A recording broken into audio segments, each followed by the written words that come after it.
Assalamualaikum warahmatullahi wabarakatuh. Saya Ertiwiati, guru biologi SMA Negeri 1 Lobener, ingin memaparkan mengenai materi tentang makanan dan sistem pencernaan makanan.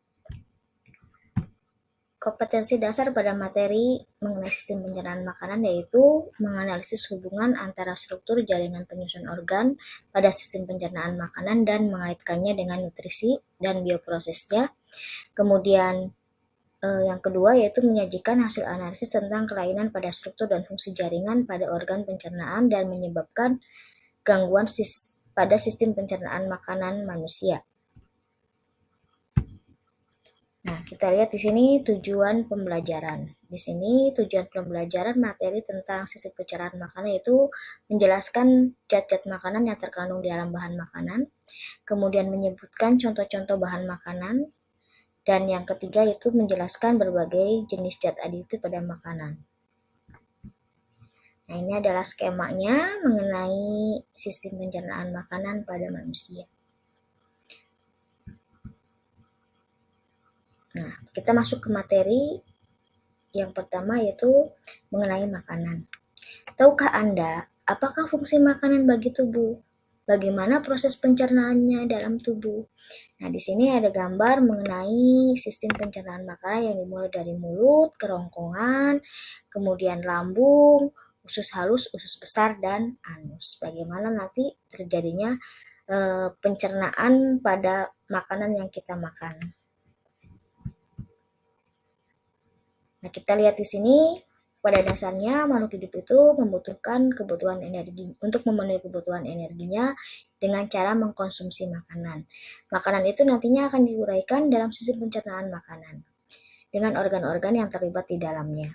Nah, di sini zat makanan itu dapat dikelompokkan menurut jumlah yang dibutuhkan oleh makhluk hidup.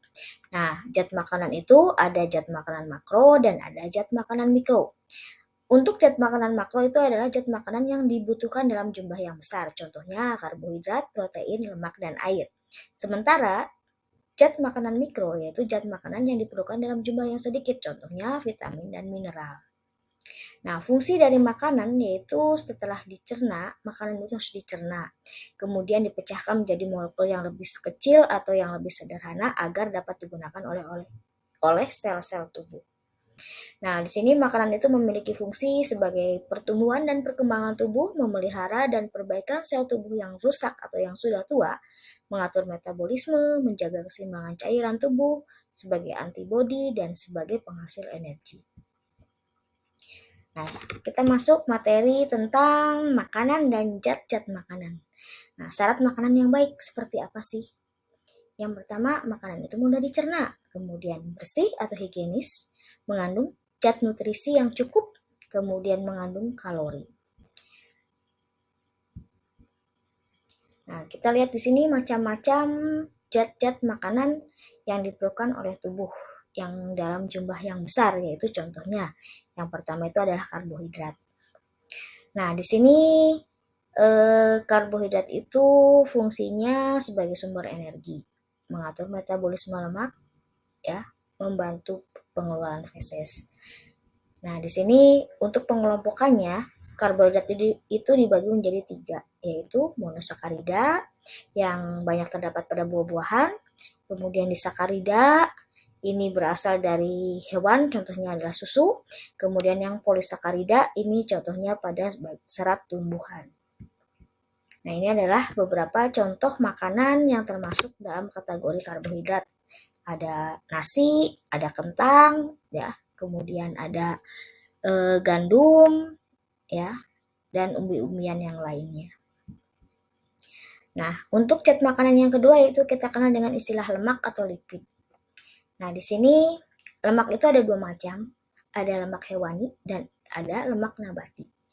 Fungsi lemak bagi tubuh yaitu untuk sumber energi, sebagai pelarut vitamin A, D, E, dan K, sebagai pelindung organ tubuh, membangun bagian sel, dan sebagai cadangan makanan. Ini adalah gambarnya, ada yang berasal dari nabati dan ada yang berasal dari hewan. Nah, kita lihat sumber yang lain dari karbohidrat, yaitu berasal dari daging, keju, susu, dan mentega, serta minyak-minyak ya. Ada minyak kedelai, minyak kelapa, minyak ikan, dan minyak goreng. Yang ketiga dari zat makanan itu adalah protein. Nah, di sini protein itu sumbernya dari daging yang berwarna merah, dari ikan, ya, daging unggas, telur, susu, kerang, keju, dan kacang-kacangan. Dan sama, protein juga itu terdiri dari dua macam, ada protein hewani dan ada juga yang disebut dengan protein nabati. Fungsinya dari protein ini untuk membentuk jaringan baru, kemudian untuk memelihara kenetralan tubuh dan sebagai pembentuk antibodi, dan juga bisa mengangkut zat-zat gizi. Nah, ini adalah sumbernya. Ya. Nah, ini kita masuk ke zat makanan yang dibutuhkan dalam jumlah sedikit bagi tubuh, yaitu vitamin. Nah, di sini vitamin itu diperlukan oleh tubuh dalam jumlah sedikit, tetapi vitamin ini sangat memiliki peranan penting bagi tubuh, ya. Contohnya untuk kesehatan mata dan tulang. Nah, di sini vitamin itu dikelompokkan menjadi dua, ada yang larut dalam lemak dan ada yang larut dalam air.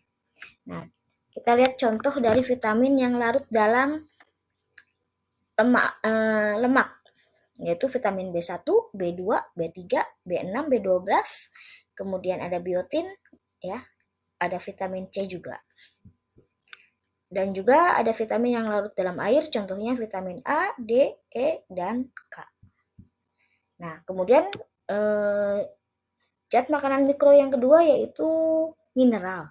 Nah, mineral ini memiliki fungsi membangun zat pembangun dan pengatur, dan juga berperan dan berfungsi untuk pemeliharaan sel, jaringan, organ, dan fungsi tubuh secara keseluruhan. Nah, di sini mineral itu ada mineral makro dan ada mineral mikro. Kemudian air. Air ini adalah fungsi yang sangat penting bagi tubuh, karena tubuh kita itu terdiri dari 55-60% berat tubuh orang dewasa.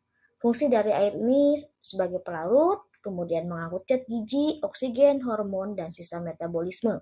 Kemudian sebagai katalisator, sebagai pelumas, ya, kemudian mengatur suhu tubuh, pelindung organ tubuh, kemudian membangun atau penyusun jaringan tubuh. Nah, untuk materi yang terakhir dan akan diperjelas lagi nanti di pertemuan yang akan datang, yaitu mengenai zat aditif. Ya, zat aditif adalah zat yang sengaja ditambahkan atau dicampurkan pada proses pengolahan makanan. Nah, berdasarkan sumbernya, zat aditif itu ada dua, yaitu ada yang disebut dengan aditif alamiah dan ada yang disebut dengan zat aditif buatan. Nah, fungsinya untuk apa sih zat aditif makanan tersebut? Nah, fungsinya itu sebagai penambah cita rasa pada makanan atau penguat rasa, kemudian sebagai pewarna makanan supaya makanannya atau minuman itu tampil menarik, kemudian sebagai pengembang adonan, juga bisa juga dijadikan sebagai pengawet. Nah, itu saja materi yang bisa saya sampaikan mengenai sistem pencernaan makanan. Assalamualaikum warahmatullahi wabarakatuh.